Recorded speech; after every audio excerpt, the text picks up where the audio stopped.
اور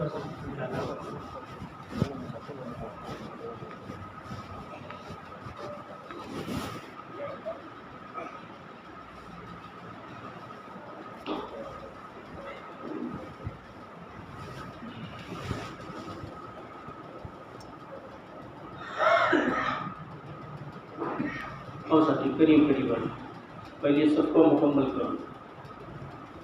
الحمدللہ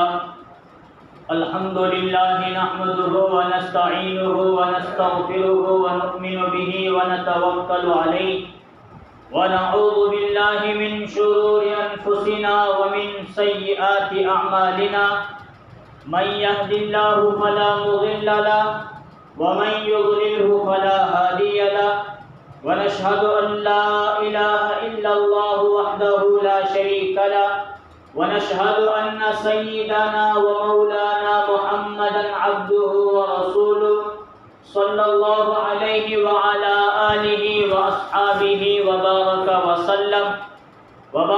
وسلم تسليما كثيرا أما بعد فأعوذ بالله من الشيطان الرجيم بسم الله الرحمن الرحيم والذين هاجروا في الله من بعد ما ظلموا لنبوئنهم في الدنيا حسنة ولأجر الآخرة أكبر لو كانوا يعلمون.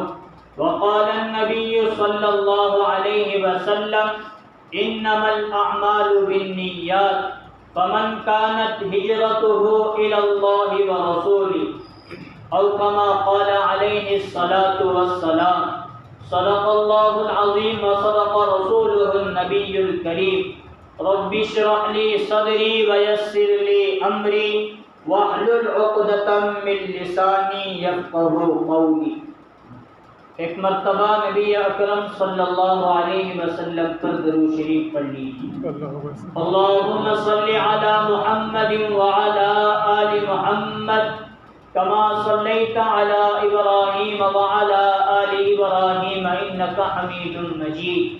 اللهم بارك على محمد وعلى آل محمد كما باركت على إبراهيم وعلى آل إبراهيم إنك حميد مجيد.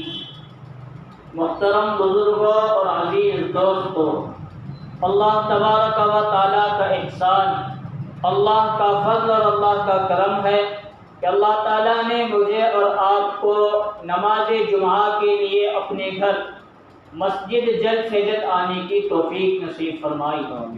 جو باتیں کہیں جائیں ہم تمام کو ان پر عمل کرنے کی اللہ تعالیٰ توفیق نصیب فرمائے. گزشتہ جمعہ سفر کے مہینے کے تعلق سے کچھ باتیں بیان کی گئی کہ زمانہ جاہلیت سے لے کر آج تک کچھ رسم و رواج ایسے ہیں جن کو چھوڑنا ہمارے لیے بہت ضروری ہے.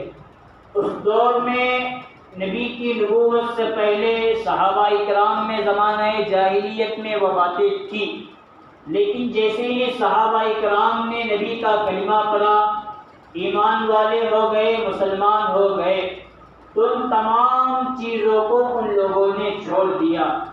لیکن زمانے کے تقاضے کے تعلق سے اس زمانے سے لے کر آج تک وہ چیزیں آج پائی جا رہی ہیں. ہاں، اس وقت کے مسلمانوں نے اسے چھوڑ دیا، آج کے مسلمان اسے اپنا رہے ہیں، شرک، بدعت، رسم و رواج اور خرافات میں مبتلا ہیں. اس لیے دور کی طرح شریعت ہمارے سامنے، نبی کی سنت ہمارے سامنے پاک و صاف ہمارے پاس موجود ہے. دعوت و تبلیغ کے راستے سے، علماء اکرام کے بیانات کے راستے سے، قرآن و حدیث کی تشریح اور تفسیر کے تعلق سے، اور خانقاہوں کے تعلق سے، مدارس کے تعلق سے، ان تمام راستوں سے دین صاف و شفاف ہم تک پہنچ چکا ہے، لیکن ہم اس پر عمل کرنے کے لیے تیار نہیں. جہاں بہت ساری رسم و رواج، بدعات، خرافات الگ الگ مہینوں میں ہیں، تو محرم کے تعلق سے بھی ہیں اور سفر المظفر یعنی اس مہینے کے تعلق سے بھی کچھ رسم و رواج ہیں. بہت ساری باتیں بیان کی گئی، ان میں سے ایک میں نے یہ بیان کیا تھا کہ نکاح کو سفر کے مہینے میں ہم بہت ہی زیادہ منحوس سمجھتے ہیں. محرم کے مہینے میں برا سمجھتے ہیں کہ اس میں امام حسین شہید ہوئے، اس وجہ سے وہ ماتم اور غم کا مہینہ ہے، اس میں نہیں کرنا چاہیے، اس کی بھی نفی کی گئی۔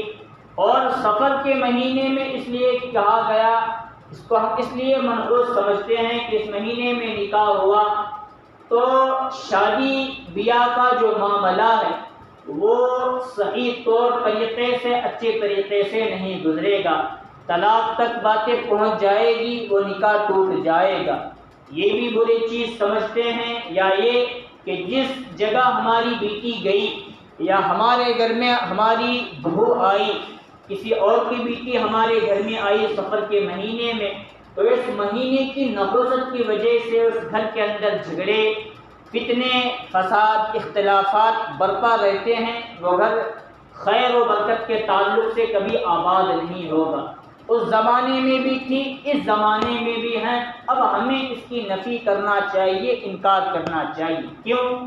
رسول اللہ صلی اللہ علیہ وسلم نے اپنا نکاح حضرت زینب بنت جحش رضی اللہ عنہا کے ساتھ سفر ہی کے مہینے میں کیا۔ نبی نکاح فرمائے، اس سے بڑھ کر کسی اور کا نکاح کیا ہو سکتا ہے؟ ایک دلیل مل گئی، منحوس مہینہ سفر کا نہیں ہے۔ حضرت علی رضی اللہ عنہ کے نکاح میں حضرت فاطمہ الزہرا رضی اللہ تعالی عنہا کو حضور نے دیا، وہ بھی مہینہ سفر ہی کا مہینہ تھا۔ اب اس سے بڑھ کر اور نکاح کیا ہو سکتا ہے؟ اس سے بڑی دلیل ہمیں کیا مل سکتی ہے؟ اور کمال کی بات یہ کہ اللہ تبارک و تعالیٰ نے دین کے پھیلانے کے لیے اسی مہینے یعنی سفر ہی کے مہینے کو قبول فرمایا، منتخب فرمایا، اور اسی مہینے کی برکت سے اللہ تعالیٰ نے ہجرت جیسا عظیم الشان سفر اور واقعہ پیش کیا۔ مکہ المکرمہ میں نبی اکرم صلی اللہ علیہ وسلم نے دین کی دعوت دی، اتنی دعوت دی کہ کچھ لوگ رسول اللہ صلی اللہ علیہ وسلم کی باتوں کو مان کر کلمہ پڑھ کر مسلمان ہو گئے، اور بہت ساری جماعت اور بہت سارا طبقہ ایسا تھا جو نبی صلی اللہ علیہ وسلم کو تکلیف دیتا تھا، صحابہ کرام کو ستایا کرتا تھا، برا بھلا کہا کرتا تھا، حتیٰ کہ اگر کوئی صحابی رسول صلی اللہ علیہ وسلم مسلمان ہو جاتے تو ان کو اتنا ستایا جاتا، اتنا مارا جاتا، اتنی تکلیفیں دی جاتی، اس کی کوئی حد نہیں۔ انہوں نے اپنے دور میں اپنے وقت میں صحابہ کرام پر ظلم کے پہاڑ توڑے، اور صحابہ میں سے اکثر جو لوگ شروع میں مسلمان ہوتے تھے ان میں سے اکثر طبقہ، اکثر لوگ وہ غریب لوگوں کا طبقہ تھا۔ غریب لوگ نبی صلی اللہ علیہ وسلم کی دعوت پر مسلمان ہوتے تھے۔ حضرت بلال غریب بھی تھے اور دیکھنے کے اعتبار سے کالے کلوٹی بھی تھے، اور آزاد نہیں تھے، غلام نہیں تھے۔ مسلمان ہوئے، ان کے آقا کو معلوم پڑا، تپتی ریت پر سلایا گیا، سینے پر چٹان رکھی گئی۔ ابو جہل، ابو لہب، امیہ بن خلف، مکہ کا ہر سردار، ہر حاکم، ہر گورنر یہ چاہتا تھا میں اپنی بہادری کے جوش ان پر آزما لوں۔ وہ آزمائے، ان کو اللہ الصمد، اللہ احد، ایک اللہ ہے، اس رٹنے اور اللہ کی محبت نے، نبی صلی اللہ علیہ وسلم کی محبت نے مار کھانا برداشت ہوا، لیکن انہوں نے دین سے پھرنا اس کو ذرہ برابر بھی گوارا نہیں کیا۔ مارنے والے دن رات نمبر لگا کر مارتے تھک جاتے تھے۔ انہوں نے حضرت بلال سے ان کا ایمان نہیں چھینا۔ حضرت سمیہ رضی اللہ عنہا عورت ہیں، نازک ہیں اور بوڑھی عورت ہیں، ان کو بھی دین اسلام پر اتنی قربانی دی گئی۔ ایک طرف ماں سمیہ کو ایک ستون پر باندھا جاتا، ان کے بیٹے اور ان کے شوہر یاسر اور عمار رضی اللہ عنہما کو باندھا جاتا، پھر ان پر کوڑے لگائے جاتے، انہیں مارا جاتا، انہیں بہت طرح پیٹا جاتا، ہر طرح کے ظلم و ستم انہوں نے آزمائے۔ اس گھر نے اسلام کو چھوڑ کر کفر کی طرف رخ کرنا ذرہ برابر بھی پسند نہیں کیا۔ آخر ابو جہل نے حضرت سمیہ رضی اللہ عنہا کو بھی شہید کر دیا۔ شہید ہو گئے، انہوں نے اسلام کو، ایمان کو نہیں چھوڑا، اپنی موت تک دین پر جمے رہے، دین پر عمل کرتے رہے، دین کو چھوڑا نہیں، دین کو اپنی زندگی کا اوڑھنا بچھونا بنا کر وہ دنیا سے چلے گئے۔ حضرت خباب بن ارت کا نمبر آیا، ہر طرح سے الگ الگ صحابہ جو مسلمان ہوا کرتے تھے ان کو تکلیف دے دے کر، حتیٰ کہ اتنی تکلیفیں دی گئی، صحابہ اکرام حضور کے پاس آ کر کہنے لگے اللہ کے رسول، اللہ سے درخواست کیجئے، اللہ سے دعا کیجئے، کسی اور جگہ جا کر اللہ تعالی ہمیں حکم دے، اجازت دے، کسی اور جگہ جا کر ہم آپ کے لائے ہوئے دین پر عمل کرنے کے لیے راضی ہو جائیں گے، اللہ کی طرف سے ہمیں اجازت ہو جائے، ہم کہیں اور جا کر آپ کی دین پر عمل کریں گے۔ اتنا ستایا گیا، علماء لکھتے ہیں تفسیر اور حدیث کی کتابوں میں ہے، اللہ تبارک و تعالیٰ نے ہجرت، اب ہجرت ہی کہتے ہیں، اپنے ملک کو چھوڑ کر کسی اور جگہ جا کر دین پر چلنا۔ کب؟ جب اپنے ملک میں دین پر چلنے کی تمام تر پابندیاں مسلمانوں پر آئی۔ آج ہمارا ملک الحمدللہ یہ نہیں، وقتی طور پر کبھی فتنہ برپا ہوتا ہے، نفرت والے لوگ آگ بھڑکاتے ہیں، ورنہ حضرت آدم سے لے کر آج تک اور انشاءاللہ قیامت تک ملک ہندوستان کو اللہ تعالیٰ نے دین اسلام کے اعتبار سے، دعوت و تبلیغ کے اعتبار سے، مدارس خانقاہوں کے اعتبار سے، علماء کے بیانات کے اعتبار سے قبول کیا ہے۔ ہمارا ملک ایسا ملک ہے کہ اس میں کھلی آزادی ہمیں ہے، مسجدیں بنانا چاہو بناؤ، کوئی پابندی نہیں، تم بنداس اپنی اذانیں دے سکتے ہو، کوئی پابندی نہیں، تم اپنے اجتماعات کرو، کوئی پابندی نہیں، کسی عالم کو بلا کر برسرے پیکار باہر جوڑ کرو یا جلسہ لگواؤ، کوئی پابندی نہیں۔ دین کے اعتبار سے آج ہمارے ملک میں کوئی پابندی نہیں ہے، اگر پابندی ہے تو آج مسلمانوں نے اپنے اوپر خود اپنے اوپر پابندی لگا لی، مجھے نماز نہیں پڑھنا، مجھے علماء کے بیانات میں نہیں جانا، مجھے 3 دن چلا 4 مہینے نہیں جانا، اپنی مستورات عورتوں کو لے کر اللہ کے راستے جماعت میں نہیں جانا، مجھے مسجد آ کر مسجد کو آباد نہیں کرنا، مجھے دین کی تعلیم نہیں سننا، دعوت و تبلیغ کے اعمال میں مجھے نہیں جڑنا، نہیں بیٹھنا، یہ ہم لوگوں نے کر رکھا ہے۔ ورنہ صحابہ اکرام یہ چاہتے تھے کہ دین پر سہولت کے ساتھ ہم عمل کرنے والے بن جائے، اور ویسے ظلم اور تشدد کے دور میں صحابہ اکرام نے عمل کیا، مکہ میں رہتے ہوئے بھی کیا، اور مکہ سے باہر نکل کر بھی انہوں نے دین پر عمل کیا، اور انہی کی یہ قربانیاں ہیں ہم تک دین آ پہنچا۔ ورنہ ہمارے اعمال، ہمارے گناہ ایسے ہیں کہ دین کے تمام راستے کھلے ہوئے ہیں، کوئی بندہ نکل کر عمل کرنے کے لیے تیار نہیں۔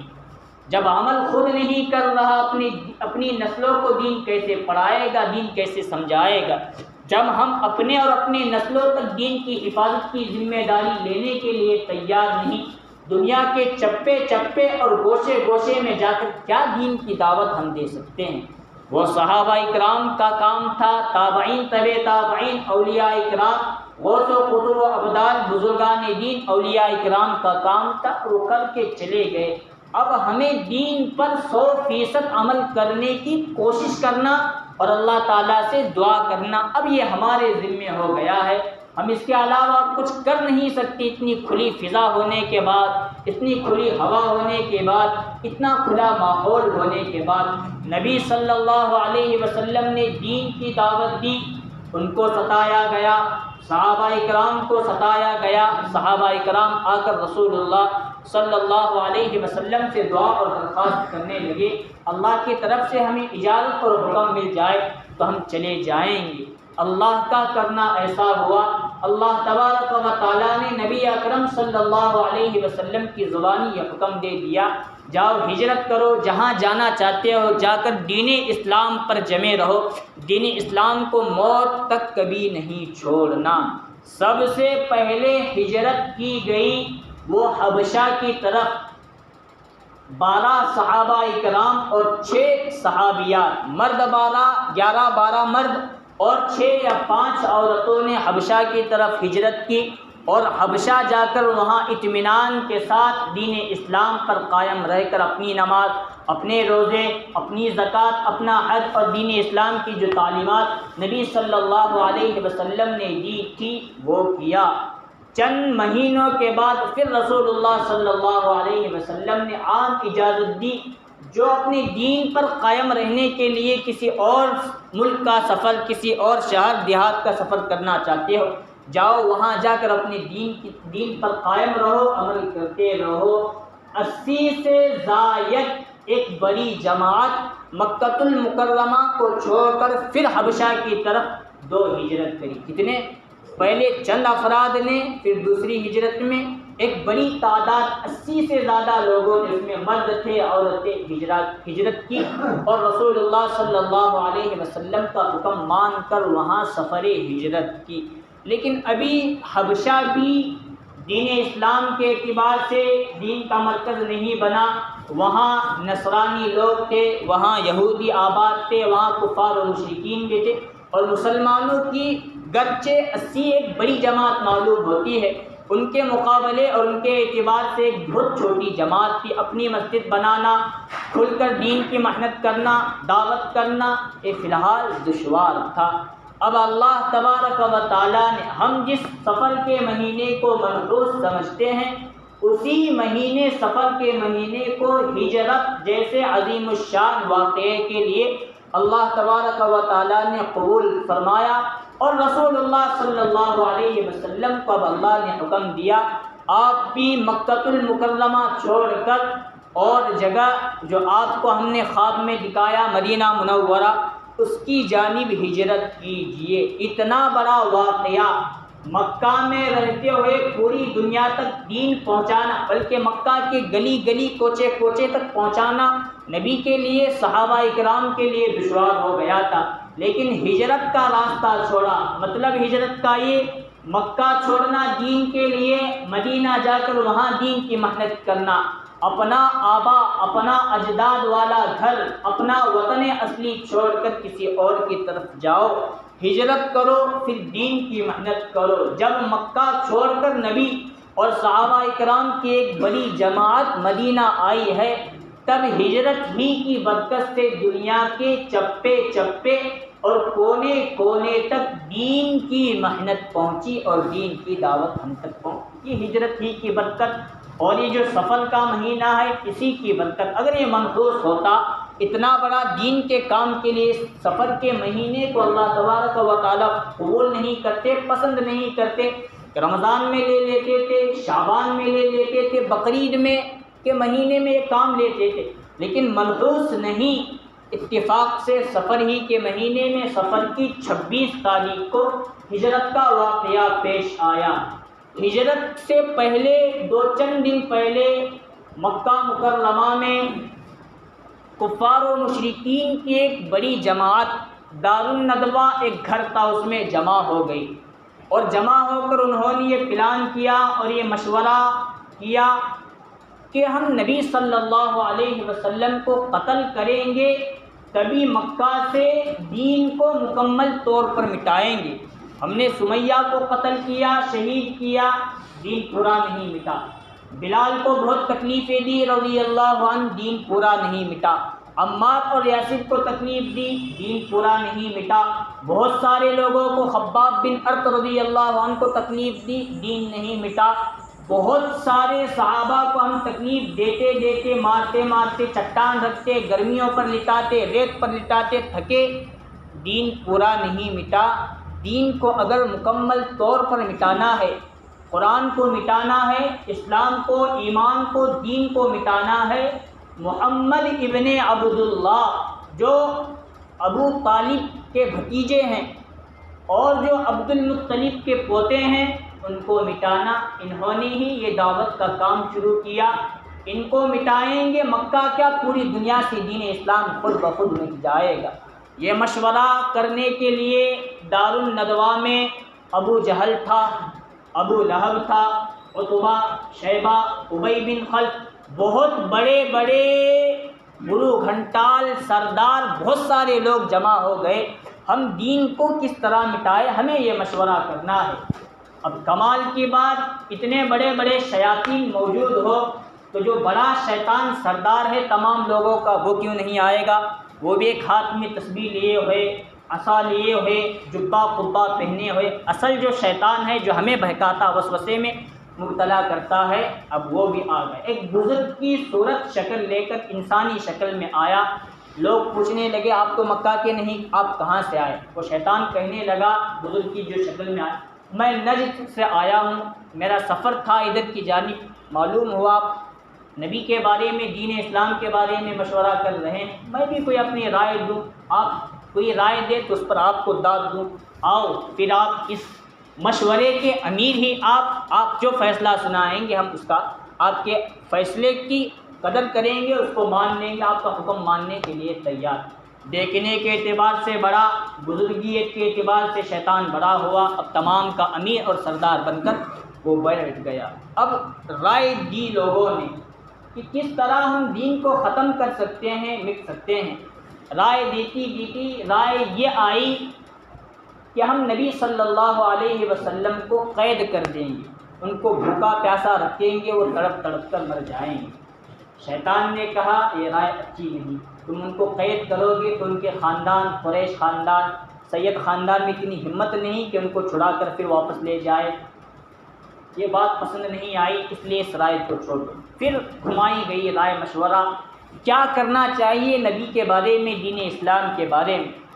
بعض لوگوں کی، ابو جہل وغیرہ کی یہ رائے آئی کہ ہم مکہ مکرمہ سے ان کو نکال دیں گے، کہاں جا کر جو کرنا ہے ہمیں کر لے، ہمارا مکہ نبی سے، محمد ابن عبداللہ محمد الرسول اللہ صلی اللہ علیہ وسلم سے پاک صاف ہو جائے گا۔ شیطان کہا ان کی باتوں کے اندر اتنی طاقت ہے، جو کلام پڑھ کر سناتے ہیں، کتنا ہی بڑا کٹر وادی ہو اسے سن کر، نبی کی زبان اور نبی کے کلمات کو سن کر وہ مسلمان ہونے کے لیے تیار، یہاں چھوڑیں گے دوسری جگہ جا کر محنت کریں گے تو وہاں سے دین کا کام ہو جانا شروع ہو جائے گا۔ یہ رائے بھی پسند نہیں۔ آخر کار ابو جہل نے یہ رائے دیا ہمارے مکہ مکرمہ کے اندر جتنے قبائل ہیں، ہر قبیلے سے، ہر گھر سے ایک نوجوان تیار ہو، نبی صلی اللہ علیہ وسلم کے گھر کے باہر رات میں جائیں گے اور نبی صلی اللہ علیہ وسلم کو سیدھا قتل کر دیں گے۔ اب قتل کرنے میں کوئی کسی ایک کا ہاتھ شامل نہیں ہوگا، مکہ کے ہر گھر سے ہر فرد آئے گا اور ہر خاندان قبیلے سے آئے گا، تو قریش خاندان کے اندر اتنی طاقت نہیں، پورے مکہ والوں سے نبی کا بدلہ لے لے، محمد صلی اللہ علیہ وسلم کا بدلہ لے لے۔ اب شیطان کو یہ رائے بڑی پسند آئی، ہاں یہ رائے ابو جہل نے دی ہے، اس رائے پر عمل کیا جائے گا۔ وقت طے کیا گیا کہ نبی صلی اللہ علیہ وسلم کو فلاں رات میں پڑاؤ ڈال کر حضور کے گھر کے باہر حضور صلی اللہ علیہ وسلم کو قتل کرنا ہے۔ ادھر اللہ تبارک و تعالیٰ کی جانب سے حضرت جبرائیل تشریف لائے اور آپ صلی اللہ علیہ وسلم کو پیغام سنایا، اے نبی جی، ادھر شیطان بھی شامل، ابو جہل، ابو لہب، ہر شخص شامل ہے، آپ کو قتل کرنے کا یہ لوگ مشورہ کر رہے ہیں، اور اس طرح کا انہوں نے مشورہ کیا ہے، فلاں رات میں آپ کو قتل کریں گے۔ اللہ تبارک و تعالیٰ کی جانب سے آپ کو حکم ہے، اب آپ مکہ چھوڑ کر، اپنا گھر چھوڑ کر، اپنی گلیاں چھوڑ کر، اپنا وطن اصلی چھوڑ کر، جو خواب میں مدینہ آپ کو دکھایا گیا ہے وہاں چلی جائیے۔ کون سا مہینہ تھا؟ کون سا؟ سفر ہی کا مہینہ تھا، سفر کی 26 تاریخ۔ اگر مہینہ منحوس ہوتا تو اللہ تعالیٰ نبی صلی اللہ علیہ وسلم کو ہجرت کا حکم اس مہینے میں نہیں دیتے۔ اب تمام کفار و مشرکین جمع ہوئے، ہر نوجوان چاہتا تھا کہ ہم مل کر رسول اللہ صلی اللہ علیہ وسلم کو قتل کریں، اور اسی وقت یہ حکم ہوا تھا گھر کے باہر آپ کو قتل کرنے کے لیے لوگ جمع ہوں گے، اسی رات آپ کو مکہ چھوڑ کر، اپنا گھر چھوڑ کر مدینہ منورہ نکلنا ہے۔ کب؟ اسی رات، پہلے نہیں، بعد میں بھی نہیں، اسی وقت۔ یہ اللہ کی قدرت ہے، دنیا دین اسلام کو مٹانے کی پوری قوت طاقت لگا دے، اللہ بچانے پر آئے تو کوئی مٹا نہیں سکتا۔ نبی کو ختم کرنے کے لیے پوری دنیا کی طاقت جمع ہو جائے، حضور کا بال کوئی باقی نہیں کر سکتا۔ پوری دنیا چاہے کسی کی عزت کو ذلیل میں بدلنا چاہے، اللہ کے علاوہ کوئی کام نہیں کر سکتا۔ اللہ کسی ذلیل کو عزت دینے پر آئے، پوری دنیا اسے عزت و ذلت پر آ ہی نہیں سکتی۔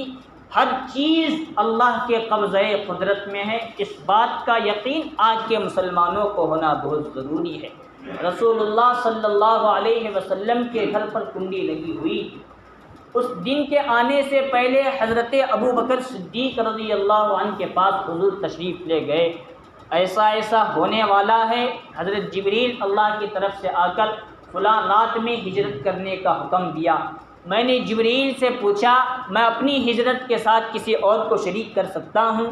تو اللہ تعالیٰ کی جانب سے یہ حکم ہوا ہے، اپنے ساتھ اپنے رفیق سفر ابو بکر صدیق رضی اللہ عنہ کو لیجیے۔ اللہ نے ہر موقع پر حضرت ابو بکر کو قبول کیا، اور ایسے موقع پر بھی حضرت ابو بکر، ہجرت کے عظیم الشان موقع پر بھی حضرت ابو بکر کو اللہ تبارک و تعالیٰ نے بھی یاد کیا، نبی صلی اللہ علیہ وسلم نے بھی یاد کیا، حضرت جبریل علیہ السلام نے بھی یاد کیا۔ جب رسول اللہ صلی اللہ علیہ وسلم تشریف لائے حضرت ابو بکر کے پاس، حضرت ابو بکر کہنے لگے، اللہ کے رسول، مجھے اس بات کا یقین تھا جب آپ بہت سارے صحابہ کو آپ کی جانب سے ہجرت کا حکم ہوا ہے تو آپ کو بھی ہجرت کا حکم ہونے والا ہے، اس لیے میں نے اپنے لیے اور آپ کے لیے 2 اونٹنیاں پال رکھی ہے، ان اونٹنیوں پر ہم ہجرت کا سفر کریں گے، وہ اونٹنی گاڑی سواری میری طرف سے آپ کو ہدیہ ہے۔ رسول اللہ صلی اللہ علیہ وسلم نے فرمایا، ابو بکر، آپ نے زندگی بھر بہت سارے احسانات مجھے کیے ہیں، لیکن ہجرت کا موقع ایسا موقع، ایسی عبادت ہے کہ میں آپ کا ہدیہ قبول نہیں کروں گا، آپ کو میں رقم دے کر آپ کی گاڑی سواری اونٹنی لوں گا، یہ بات آپ کو میری ماننا پڑے گا۔ حضور صلی اللہ علیہ وسلم نے حضرت ابو بکر کے متعلق کئی جگہ فرمایا، ابو بکر کے احسانات اتنے ہیں دنیا میں کہ کسی اور نے اتنے احسانات نہیں کیے، ابو بکر کا بدلہ میں دنیا میں نہیں چکاتا، میری جانب سے کل قیامت کے دن اللہ تبارک و تعالیٰ چکائیں گے۔ لیکن ہجرت کا موقع ایسا تھا، ابو بکر کے احسان کو، ابو بکر رضی اللہ عنہ کی ہدیے کو اللہ رسول اللہ صلی اللہ علیہ وسلم نے قبول نہیں کیا۔ کیوں؟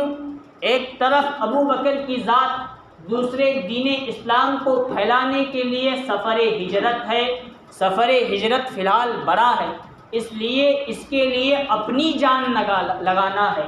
اللہ کے راستے میں نکلو اپنی جان کے ساتھ، اپنے مال کے ساتھ۔ یہ واقعہ ہمیں سبق دیتا ہے، اپنی قربانی دے کر اللہ کے راستے میں نکلنا، یہ نبی صلی اللہ علیہ وسلم کی سنت۔ آج ہم اللہ کے راستے میں جاتے ہیں، دارو پیتے، شراب پیتے، جوا کھیلتا ہے، ایسا کھیلتا ہے، وہ کٹال کو کچھ گھر والے لگا دیتے ہیں، بیویاں کو جماعت والوں کو بولی رہتی ہے کہ اسے لے جاؤ، میں کیا بھی کرتا ہوں، ادھر ادھر کیا بھی کرتا ہوں، نہ پیسے دیتا ہوں جماعت کا خرچ، اس کی آج قدر نہیں رہی، مال خود کا نہیں لگ رہا اور جان بھی خود کی نہیں لگ رہی۔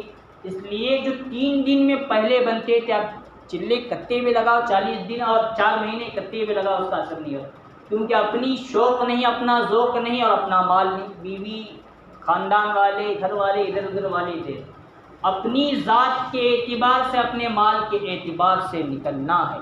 اور کمال کی بات، رسول اللہ صلی اللہ علیہ وسلم، اس وقت نبی کو قتل کرنے والے لوگ موجود اور انہی کے امانتیں رسول اللہ صلی اللہ علیہ وسلم کے پاس موجود ہیں۔ وقت آیا ہجرت کا، رات آئی، حضرت علی کو بلوایا، امانتیں سپرد کیا اور فرمایا، علی میرے بستر پر تم لوٹ جاؤ، یہ مجھے قتل کرنے آئے ہیں، تمہیں کچھ تکلیف دے نہیں سکتے۔ رسول اللہ صلی اللہ علیہ وسلم نے تمام امانتیں حضرت علی کے سپرد کی، حضرت علی رضی اللہ عنہ کو اپنے بستر مبارک پر لٹایا، حضرت علی آرام سے بھرپور نیند نکالتے رہے، چین و آرام کے ساتھ حضرت علی سوتے رہے۔ حضور صلی اللہ علیہ وسلم نے ایک مٹھی میں مٹی اٹھائی اور اس پر قرآن مجید کی آیت، سورہ یاسین کی آیت، وَجَعَلْنَا مِن بَيْنِ أَيْدِيهِمْ صَدًّا وَمِنْ خَلْفِهِمْ صَدًّا فَأَغْشَيْنَاهُمْ فَهُمْ لَا يُبْصِرُونَ، پڑا پھونکا، پھر باہر دروازہ کھولا، اسے پھینک دیا، وہ تمام مٹی، ایک مٹھی مٹی تھی، تمام کفار و مشرکین کے آنکھوں میں پہنچ گئی۔ اسی راستے سے رسول اللہ صلی اللہ علیہ وسلم نے سفر ہجرت شروع فرمایا، کوئی حضور کو روک نہیں سکتا۔ وقت مکمل ہوا، ابھی مدینہ پہنچے نہیں حضور صلی اللہ علیہ وسلم، سفر کی ابتدا ہوئی ہے۔ قتل کرنے والے نبی صلی اللہ علیہ وسلم کے پاس امانت رکھ رہے ہیں۔ آج مسلمان ایسے ہیں کہ اپنی ہی امانت میں خیانت کر رہے ہیں۔ اللہ نے جو دین ہمیں دیا ہے، قرآن مجید میں اللہ تعالیٰ فرماتے یہ دین تمہارے پاس امانت ہے، خود تک لے کر نہیں بیٹھنا، خود بھی عمل کرنا، دوسروں کو عمل کروانا، یعنی اللہ کے راستے میں نکلنا، اس کی دعوت دینا، خود بھی عمل کرنا، دوسرے تمہاری وجہ سے عمل کرے۔ یہ امانت آج دین اسلام کی ہے۔ ہم خود عمل نہیں کر رہے، دوسروں کو کیا ہم دین کی دعوت دے رہے ہیں۔ ہجرت کا واقعہ بہت بڑا واقعہ، بہت اہم واقعہ، سفر ہی کے مہینے میں اللہ تبارک و تعالیٰ نے اس کو لیا ہے، اس کو قبول کیا اور اس سفر کے واقعے کو ایجاد کیا ہے۔ اس لیے ہمارے یہاں سفر کے تعلق سے، سفر کے مہینے کے تعلق سے جو منحوس ہے، ایسا ہے ویسا ہے، اسے ہمارے ذہنوں سے آج نکالنے کی ضرورت ہے۔ اب سفر ہجرت کا واقعہ، بہت کچھ واقعات اس کے اندر پیش آئے، انشاءاللہ آئندہ جمعہ یا اس کے بعد والی جمعہ میں اسے مکمل کرنے کی ہم لوگ کوشش کریں گے۔ دعوت و تبلیغ میں بھی ہمیں نکلنا، علماء اکرام کے بیانات ہو رہے ہیں، وہاں بھی جانا، اس سے ہمارا ایمان تازہ ہوتا ہے۔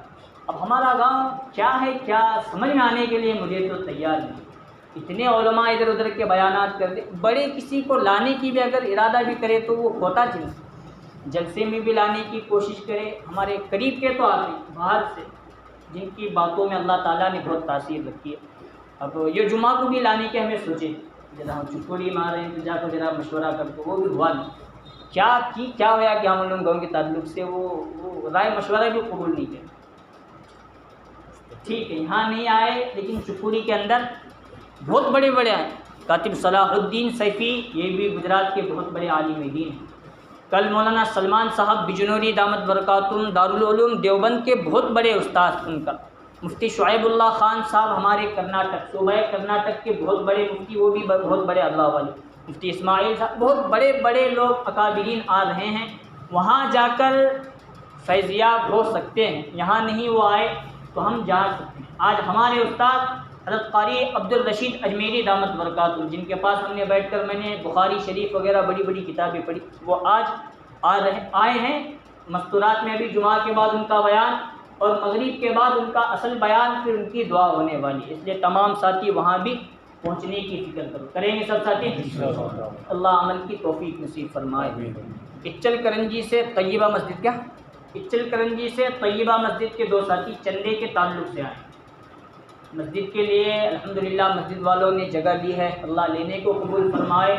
اب مسجد کا تعاون ہمارے لیے کرنا بہت ضروری، زیادہ سے زیادہ اپنے مرحومین کے نام سے، خود کے نام سے، ہاں یہ زکوٰۃ صدقے وغیرہ کا مال نہیں چلتا، للہ رقم مسجد کو لگائے اور زیادہ سے زیادہ اللہ کے گھر کی تعمیر کے لیے زیادہ سے زیادہ تعاون کرے۔ اللہ تبارک و تعالیٰ ان کئی ہوئی باتوں پر ہم تمام کو عمل کرنے کی توفیق نصیب فرمائے، آمین۔ وآخر دعوانا ان الحمد للہ رب العالمین۔